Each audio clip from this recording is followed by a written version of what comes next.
السلام علیکم ورحمۃ اللہ.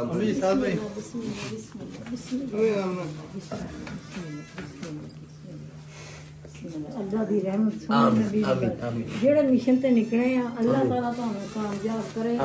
صدقہ سونے نبی دا پنجاں پاک ساری دنیا تہاڈے اللہ دی رحمت بہت ہی صدقہ اپنے حبیب دا. اللہ تعالیٰ اس طرح دا کامیاب تانوں کرے جڑا دنیا ویکھے ساری دی کس طرح دے ماشاءاللہ اپنے سویرے فجر ٹائم تہاڈی زیارت کیتی. اللہ دی رحمت ہوئے بہت ہی بیٹا میرا ماشاءاللہ. یہ بھائی ہے چھوٹا. ٹھیک ہو یہ درمیان بھائی ہے. جی جی بسم اللہ جی پہ آگے جی.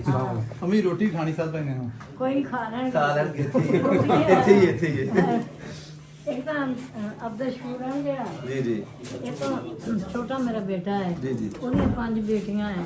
ਉਹਦੇ ਵਾਸਤੇ ਦੁਆ ਕਰਨੀ ਅੱਲਾਹ ਤਾਲਾ ਉਹਨੂੰ ਬੇਟਾ ਦੇ ਦੇ ਆਪਣੀ ਰਹਿਮਤ ਨਾਲ ਸਦਕਾ ਸੋਹਣੇ ਨਬੀ ਦਾ. ਦੂਸਰਾ ਹੈ ਤੰਦਰੁਸਤੀ ਦੇਵੇ ਇਹਨਾਂ ਦੇ ਅੱਬੇ ਨੂੰ ਵੀ ਤੇ ਇਹਨਾਂ ਬੱਚਿਆਂ ਦੀ ਅੱਲਾਹ ਇਹਨਾਂ ਨੂੰ ਪਾਕ ਦੇਵੇ. آمین. ਨੇਕ ਤੁਹਾਡੀ ਦੁਆ ਅੱਲਾਹ ਤਾਲਾ ਆਂਦਾ ਹੈ ਜਿਹੜੇ ਅੱਲਾਹ ਵਾਲੇ ਮੈਂ ਉਹਨਾਂ ਦੀ ਦੁਆ ਕਦੀ ਨਹੀਂ ਖਾਲੀ ਮੋੜਦਾ. ਆੜਾ ਮੇਰਾ ਬੇਟਾ ਖੜੋਤਾ ਹੈ ਬਹੁਤ ਉਹਦਾ ਕੋਲ ਪੈਰ ਹਾਵੇ ਕੁੱਟੂਗਾ ਚੁੰਮੂਗਾ ਕੀ ਕੋਈ ਚੀਜ਼ ਬਚੀ ਹੋਵੇ ਨਾ ਮੇਰੀ ਉਹ ਹੀ ਖਾ ਲੈਂਦਾ ਹੈ. ہر چیز ماشاءاللہ بچے ماشاءاللہ اللہ دی رحمت نال تینے دے حافظ بن گئے.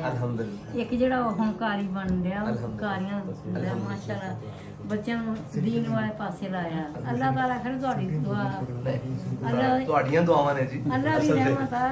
تہاڈے نال بڑا پیر کون ہے؟ اللہ دی رحمت ہے. اللہ تعالیٰ دا صدقہ سونے نبی دا جن نے ماں پیو دا قدر کیتا انہیں کسی کی دنیا دے زاگر صاحب بھی کہندے اللہ تعالی جڑے مشن کوئی وہ بہت بڑا مشن ہے. بابا جان دا مشن سب جڑا تو ہوئی کیا ہے ਤੁਹਾਨੂੰ ਪਹਿਲਾਂ ਸਭ ਤੋਂ ਉਹੀ ਕਿਹਾ ਹੈ ਨਾ ਵੀ ਜਿਹੜੇ ਮਿਸ਼ਨ ਤੇ ਤੁਸੀਂ ਨਿਕਲੇ ਇਨਸ਼ਾਅੱਲਾ ਤਾਲਾ ਤੁਹਾਨੂੰ ਉਸ ਮਿਸ਼ਨ ਤੇ ਅੱਲਾਹ ਤਾਲਾ ਕਾਮਯਾਬ ਕਰੇ. ਸਾਰੇ ਗੁਨਾਹਗਾਰ ਜਿਹੜੇ ਉਹਨਾਂ ਤੇ ਰਹਿਮਤਾਂ ਹੋਣ ਅੱਲਾਹ ਤਾਲਾ ਹਰ ਕਿਸੇ ਵਾਸਤੇ ਦੁਆ ਮੰਗੀ ਪਰ ਅੱਲਾਹ ਤਾਲਾ ਇਹ ਮਿਸ਼ਨ ਤੁਹਾਡਾ ਪੂਰਾ ਕਰੇ. ਸਦਕਾ ਸੋਹਣੇ ਦਾ ਤੁਹਾਡੇ ਵਾਲਿਦ ਸਾਹਿਬ ਦੀ ਤਸਵੀਰ ਲੱਗੀ ਤੇ ਮੈਂ ਤਾਂ ਜਦੋਂ ਵੀ ਜਾਣੀ ਵੇਖਦੀ ਹਾਂ ਮੈਂ ਕਹਿੰਦੀ ਮਾਸ਼ਾਅੱਲਾ ਮਾਸ਼ਾਅੱਲਾ ਅੱਖਾਂ ਤੇ ਲੱਗਦੀ ਮੋਤੀ ਜਿਹੜੇ ਅੱਲਾਹ ਵਾਲੇ ਉਹਨਾਂ ਦੇ ਬਾਬੂ ਉਹਨਾਂ ਦੇ ਉੱਤੇ ਨੂਰ ਹੁੰਦਾ ਹੈ. ਅੱਲਾਹ ਦਾ ਨੂਰ ਹੁੰਦਾ ਹੈ. ਉਹ ਕਿਸੇ ਦਾ ਕਹਿਣ ਦੀ ਗੱਲ ਨਹੀਂ ਹੁੰਦੀ. ਉਹ ਅੱਲਾਹ ਆਪਣੀ ਰਹਿਮਤ ਨਾਲ ਨਾ ਉਹਦੇ ਮੂੰਹ ਤੇ ਨੂਰ ਹੁੰਦਾ ਵੇਖਦਾ ਅਗਲਾ ਤੇ ਵੇਖ ਕੇ ਤੇ ਆਪੇ ਹੀ ਉਹਦਾ ਦਿਲ ਕਰਦਾ ਮੈਂ ਵੇਖੀ ਜਾਵਾਂ. ਅਮੀ ਬੰਦੇ ਬਹੁਤ ਬਾਹਰ ਬੈਠੇ ਰੋਟੀ ਖਾ ਕੇ ਫਿਰ ਬਹੁਤ ਟਾਈਮ ਨਹੀਂ ਹੈ ਜ਼ਿਆਦਾ ਜੋ ਹੁਣ ਤੁਸੀਂ اللہ تعالیٰ ਤੁਹਾਨੂੰ ਬਰਕਤ ਦੇ. ਤੁਸੀਂ ਸਾਡੇ ਵਾਸਤੇ ਦੁਆ ਕਰਨਾ ਹੈ. ਅਸੀਂ ਤੁਹਾਡੀ ਸਾਰੀਆਂ ਜਾਇਦਾਦਾਂ ਵਾਸਤੇ ਸਾਡਾ اللہ ਦੀ ਬੇਟਾ ਬਾਰਗاہ ਇੱਕ ਹੋਇਆ ਫੌਤ ਉਹਦੇ ਵਾਸਤੇ اللہ تعالیٰ ਉਹਨਾਂ ਦੀ مغفرت فرمائے. اللہ تعالیٰ ਉਹਨਾਂ ਦੀ ਆਪਣੀ مغفرت ਰਹਿਮਤ ਨਾਲ اللہ تعالیٰ ਉਹਨਾਂ ਦੇ درجات بلند فرمائے.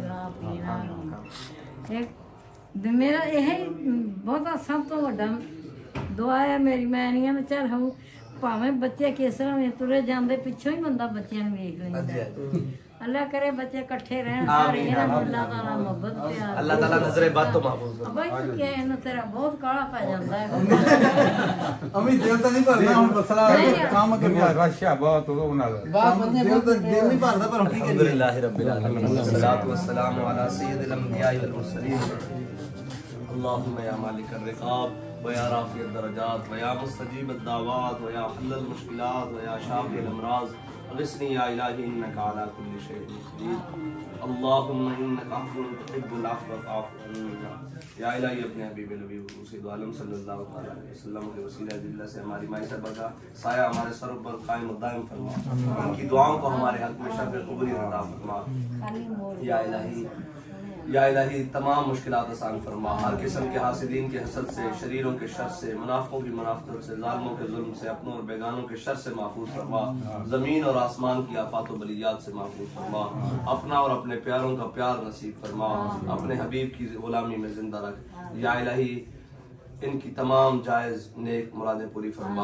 یا الہی جو لوگ بیمار ہیں انہیں شفاء کامل عاجل عطا فرما. جو تنگ دست ہیں انہیں رزق حلال نصیب فرما. جو مقروض ہیں انہیں بار خرچ سے نجات نصیب فرما. جو بے اولاد ہیں یا الہی انہیں اولاد نرینہ عطا فرما. ہمارے ان بھائی کو اولاد نرینہ عطا فرما. یا الہی ہمارے ظہور بھائی کو حسنین کریمین کی جوڑی کا صدقہ یا الہی اولاد نرینہ عطا فرما. اولاد نرینہ عطا فرما. اولاد نرینہ عطا فرما. یہ جو بچیاں ہیں ان کی ان کو شرم و حیات نصیب فرما یا الہی ان کی قسمتیں بہتر فرما ان کے نصیب اچھے فرما یا الہی ہم تمام پر اپنا خصوصی فضل و کرم فرما یا الہی جو ہم مانگ سکے وہ بھی عطا فرما جو ہمارے حق میں بہتر ہے وہ بھی عطا فرما یا الہی جو نہ مانگ سکے وہ بھی عطا فرما جو ہمارے حق میں بہتر ہے وہ بھی عطا فرما یا الہی اپنے خزانہ غیب سے ان تمام بھائیوں کو وافر رزق عطا فرما ان کے درمیان ہر قسم کی شیطانیت کو محفوظ فرما ہر قسم کی دشمنی اور ہر قسم کی غیبتی کو محفوظ فرما یا الہی انہیں اپنا اور اپنے پیاروں کا پیار نصیب فرما انہیں زمانے کے حوادثات سے محفوظ فرما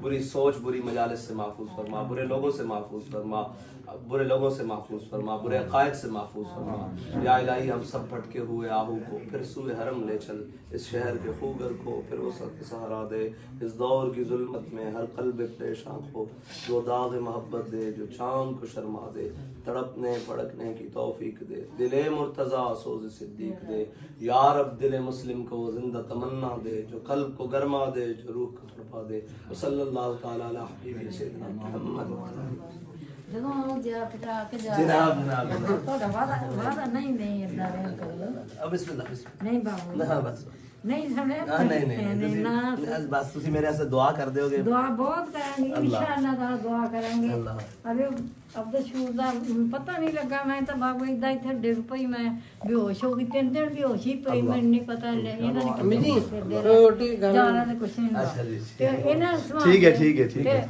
ਇਹਦਾ ਦੋਸਤ ਸੀ ਉਹ ਪਤਾ ਕਰਨ ਆਇਆ ਕਹਿੰਦਾ ਵੀ ਖਾਲਾ ਦਾ ਪਤਾ ਕਰਿਆ ਇਹ ਜਾ ਕੇ ਉਹ ਖਾਲਾ ਠੀਕ ਨਹੀਂ ਹੈਗੀ ਚਲ ਜਾਣਗੇ ਤੇ ਮੁੜ ਕੇ ਫਿਰ ਵੇ ਟਾਈਮ ਨਹੀਂ ਹੈ ਲੱਭਣਾ ਨਾ ਬੰਦੇ ਲੱਭਣੇ ਸਾਰੇ ਨਹੀਂ ਬਾਬੂ ਨਹੀਂ ਸਦਕੇ ਜਾਵਾਂ ਅੱਲਾਹ ਤਾਲਾ ਆਪਣੀ ਰਹਿਮਤ ਕਰੇ آمین آمین ਬੇ ਤੂੰ ਸਾਡਾ ਬੇਟਾ ਅਸੀਂ ਬੜੀ ਦੁਆ ਕਰਾਂਗੇ ਤੁਹਾਡੇ جی ਵਾਸਤੇ بس تسی دعا کرنا ਦੁਆ ਬਹੁਤ ਕਰਾਂਗੇ ਇਨਸ਼ਾਅੱਲਾ ਤਾਲਾ ਅੱਲਾਹ ਤੁਹਾਡਾ ਮਿਸ਼ਨ آمین آمین دعا کر چھڑیا کنڈ تے تھاپڑی مار چھڑو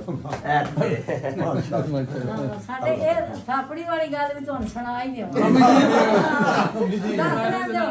ਮੇਰੇ ਅੱਬਾ ਜੀ ਜਿਹੜੇ ਸੀ ਨਾ ਉਹ ਕਰਮਾਂ ਵਾਲਾ ਪੀਰ ਦੇ ਮਰੀਜ਼ ਸੀਗੇ ਤੇ ਉਹਨਾਂ ਹਾਂਜੀ ਕਾੜੇ ਕਰਮਾਂ ਵਾਲਾ ਪੀਰ ਤੇ ਉਹ ਜਾਂਦਾ ਸੀ ਉੱਥੇ ਜੁਮਾ ਪੜਨ ਲਾ ਪੜ ਕੇ ਤੇ ਬੈਠੇ ਗੱਲਾਂ ਕਰਦੇ ਰਹੇ ਪੀਰ ਸਾਹਿਬ ਤੇ ਉੱਠਣ ਨੂੰ ਦੇਰ ਨਾ ਕੀਤਾ ਦਿਨ ਛਿਪ ਗਿਆ ਪਾਣੀ ਲਾਉਣਾ ਸੀ ਵਾਰੀ ਲੱਗੀ ਸੀ ਜ਼ਿਮੀਂਦਾਰ ਸੀਗੇ ਤੇ ਉੱਠਣ ਨੂੰ ਦੇਰ ਨਾ ਕੀਤਾ ਤੇ ਪਰੇਸ਼ਾਨ ਜਿਹਾ ਹੋ ਗਿਆ ਤੇ ਉਹਨਾਂ ਦਾ ਮੁਰਸ਼ਿਦ ਮਾਸ਼ਾਅੱਲਾ ਜਿੰਦਾ ਸੀ ਉਦੋਂ ਕਹਿਣ ਲੱਗੇ ਵੀ ਅਬਦੁਲ ਰਹਿਮਾਨ ਕੀ ਗੱਲ ਪਰੇਸ਼ਾਨ ਕਿਉਂ ਆ ਚੁੱਪ ਕਰ ਗਏ ਆਂਦੇ ਮੈਨੂੰ ਦੇਰ ਹੋ ਗਈ ਆ ਉਹਨੇ ਕਹਿੰਦਾ ਅੱਖਾਂ ਮੀਟ ਲਾ ਮੇਰੇ ਅੱਬਾ ਜੀ ਨੇ ਅੱਖਾਂ ਮੀਟੀਆਂ ਤੇ ਉਹਨੇ ਏਦਾਂ ਥਾਪੜੀ ਮਾਰੀ ਤੇ ਖੋਲੀਆਂ ਤੇ ਆਪਣੇ ਮਰਬੇ ਦੇ ਵਿੱਚ ਬੈਠਾ ਕਿਸੇ ਨੂੰ ਨਹੀਂ ਦੱਸਿਆ ਇਹਨਾਂ ਨੂੰ ਦੱਸਿਆ ਕਿਸੇ ਗੱਲ ਚਲੋ ਮਾਸ਼ਾਅੱਲਾ ਵੀ ਬਹੁਤ ਅੱਛਾ ਹੋ ਗਿਆ اللہ